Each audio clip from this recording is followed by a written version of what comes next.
Hey, welcome back to The Big Show. I'm Mitch English. Our next guest is a New York-based comedian and musician. His name's Dave Hill. We got a clip of him doing some stand-up at Union Hall in Brooklyn. Check this out. I often get mistaken for a woman.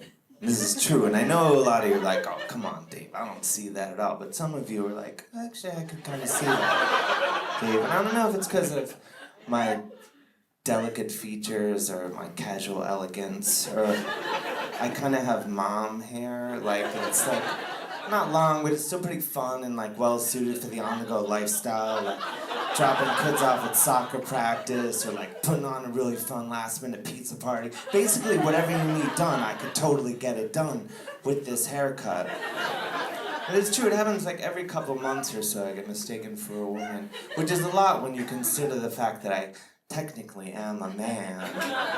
And usually it'll happen, I'll be out at a restaurant with a fully functioning woman, and the waiter will come over and just be like, can I get you ladies anything to drink? Or I'll be at the grocery store and I'll go to the cashier and they'll just say, oh, did you find everything you're looking for, ma'am? And in neither case, they don't go like, oh my gosh, I am so sorry, like I thought you were a woman, but clearly you're a man. They very quickly just call me sir, as if I'm not gonna notice at all. That up until a second ago, they totally thought that I lived my life as a woman. And it's fine, I'm not mad, it doesn't hurt my feelings, I don't feel sorry for myself. But I do feel sorry for the woman they imagine me to be. I love it, man. It's probably, I'm wondering, Dave, joining us right here on Daily Flash, it might be, because I get it all the time, it's the lapel pins. Do you think that might be something that might go along with maybe thinking? I don't know. It might be. I don't know. It's been happening for years and years. I love it. It truly happens all the time. I But love I take it as a compliment ultimately. There you go. And I love that comedians actually, the way that they can find their humor. How would you best describe, like, what kind of comedian you are if somebody has not seen you? Oh, I don't know. Just an idiot. Just having fun. Just, I don't know. Basically, I haven't progressed since I was 15 mentally. And now I take that all over the world. You're making money off of it. Everything that your teachers said that you couldn't do, now you can make cash off of it too. I think that's kind of a common thread, I think, with comedians. Everybody. Yeah. Yeah. It's the inner child, and then as you're looking around at the world and just really realizing just how ridiculous actually the world can actually be. And we're in a different age and time right now with comedy, and I appreciate now people are kind of fighting back against a whole lot of political correctness and kind of opening up in that. Do you think this is going to be good or bad for comedy?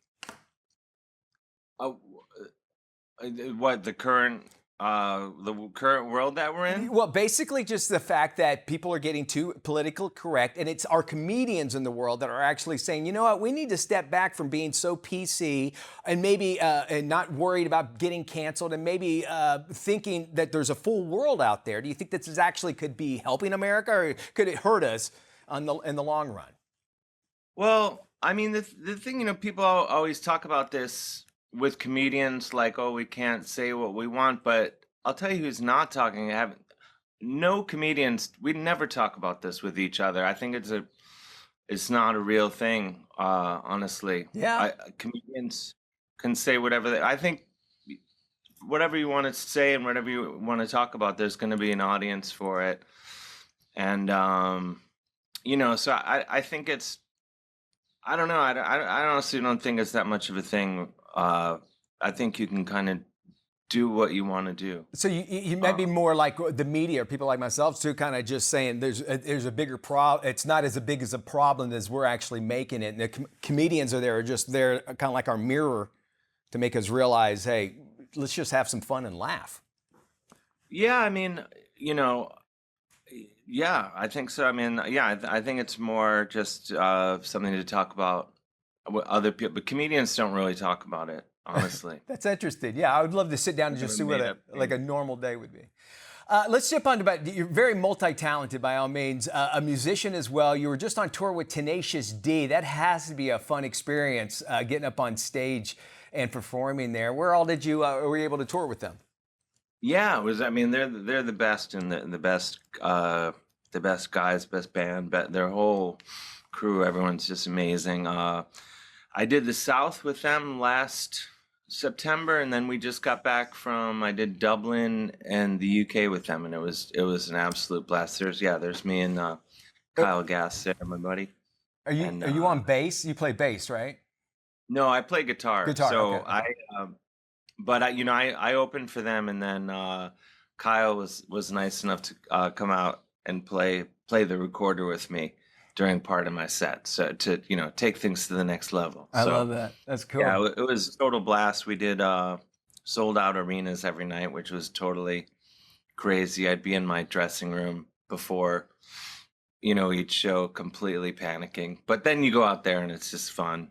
As soon as the lights go down, you go out there on stage. It's all. You're up there. Is it harder? Like I don't want to put the two, but like when you're a comedian, you're up there by yourself, but you have a group together there. Is there a little bit of strength in numbers that kind of helps you keep the flow going, or do you get to take all the recognition when you're on stage by yourself? On that tour, it's John Spiker, their bass player, and Scott Seaver, their drummer, would come out and join me. Yeah, but there's always, because, I started playing in bands before I went into comedy, and there's definitely like way more comfort being out on stage with your friends than there is, being all alone.